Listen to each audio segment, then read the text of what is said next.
Ma'am ఒక్కటి ఏంటిదంటే ma'am every person is different in their own preparation strategy.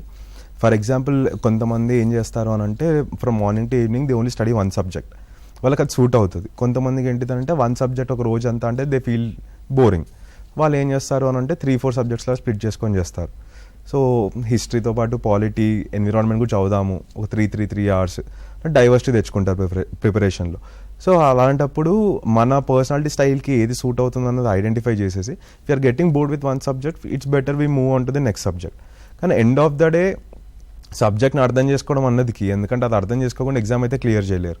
So that is the most important thing. And UPSC దాంట్లో ఇంకో most important thing ఏంటిదంటే ma'am, resources ఎక్కువ చేయకూడదు. We need to have only limited resources. Standard text books ఎలా అయినా చేయాల్సిందే, standard text books చేయాలి కాబట్టి it's better if you stick to them. అర్థం కానప్పుడు మన పియర్ గ్రూప్ని హెల్ప్ తీసుకొని we can better understand those concepts. లేకపోతే యూట్యూబ్లో ఎక్స్ప్లెనేషన్ వీడియోస్ ఉంటాయి చాలా చాప్టర్స్కి కూడా, ఆ వీడియోస్ చూసి కూడా we can get better understanding of those things.